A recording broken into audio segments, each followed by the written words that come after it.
फिर उसकी तो कोई हदोशुमार ही नहीं, उसका तो कोई हस्र अहाता ही नहीं कर सकता। तो मखदूम साहब आये करीमा की तशरीह बयान फरमा रहे क्या, वयक़ूलुल काफिर या लैतनी कुन्तु तुराबा, कि क़यामत में काफिर कहेंगे हाय अफसोस हम तुराब क्यों नहीं हो गए। तुराब का एक माना तो हो गया मिट्टी के, यानी अल्लाह का अज़ाब क़यामत के दिन जब काफिर देखेंगे तो वो तमन्ना करेंगे काश हम मिट्टी हो जाते ताकि अल्लाह के अज़ाब से बच जाते। लेकिन अब हमारे मखदूम इसकी तशरीह अब फरमा रहे हैं, एक माना ये भी है उसका, फरमाते हैं तुराब नाम का एक काफिर था, तवज्जो करना, तुराब नाम का एक काफिर था, वो रास्ते से जा रहा था, उसने देखा एक तालिबे इल्म अपने कलम से कुछ लिख रहा है और लिखते लिखते उसका कलम जमीन पे गिर गया है।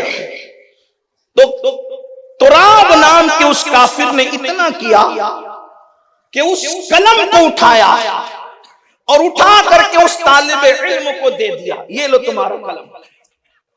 उसने इतना किया, किसने किया? तुराब नाम के मखदूम साहब अपने मलफूज में फरमा रहे हैं, वो तकरीर के साथ शाये भी हो चुकी है आजकल, आप उसको देख सकते हैं, रज़ा अकेडमी वालों ने शाये किया।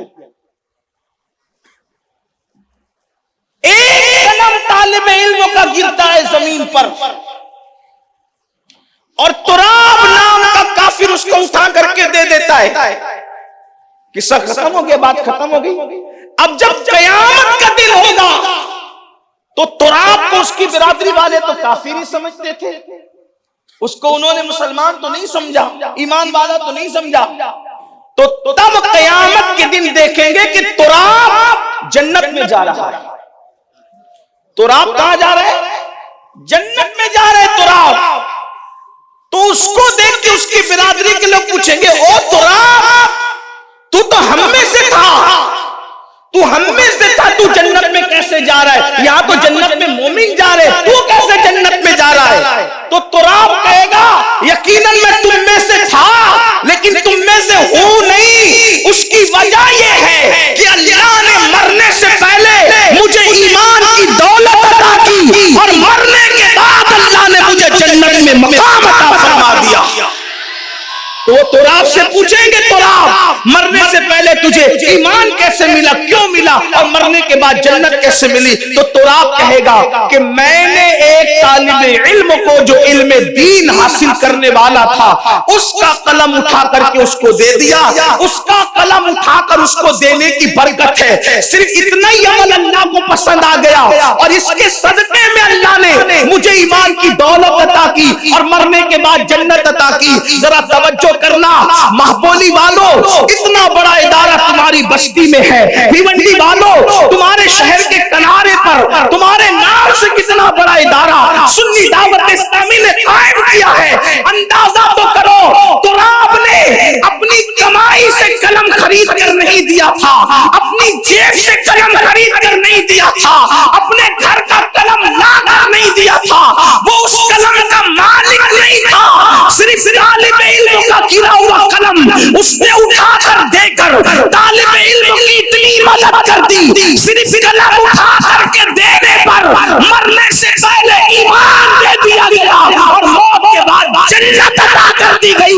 गिरे हुए कलम देने वाले को ये मकाम दिया जाता है जो अपनी मेहनत की कमाई से इन मदरसों पे खर्च करते हैं, अपने मरहूमीन के नाम पे देते हैं। अल्लाह उनको और उनके मरहूमीन को क्या मकाम अता फरमाएगा।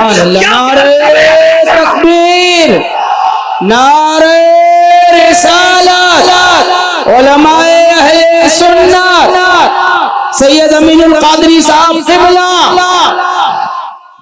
इसलिए हमें कोशिश करनी चाहिए कि जहां इल्म का काम हो रहा है हम वहां पर अपना हिस्सा लगाएं और इसमें मदद करें, ताउन करें। उसकी वजह ये, बल्कि यहां तक फरमाया गया कि जिस बस्ती में कुरान की तिलावत होती है उस बस्ती से अजाब उठा लिया जाता है। मैं तो सोचता हूं महापोली वाले कितने खुशनसीब होंगे कि इस बस्ती के अंदर मुफ्तियाने किराम मुफ्ती बन करके निकल ले, आलिम बन के निकले। हदीस पाक में तालिबे इल्म जिस कब्रिस्तान से गुजर जाए, तालिबे इल्म जिस कब्रिस्तान से गुजर जाए, उस कब्रिस्तान से अजाब उठा लिया जाता है। इतने सारे उलमा का जो मस्कन हो बस्ती, तो बापोली वालों को तो अल्लाह का शुक्र अदा करना चाहिए कि सिर्फ मदरसे का कयाम तुम्हारे जिंदों को फायदा नहीं दे रहा है, बल्कि तुम्हारे मुर्दों को भी अज़ाब इलाही से बचाने का सबब बन गया। कितनी बड़ी बात है। हम उस मर्द कलंदर को दुआएं दें जिसकी निगाहे इंतखाब और मेहनतों ने इस इदारे को, बल्कि यहाँ के जंगल को कहें कि मंगल में तब्दील कर दिया।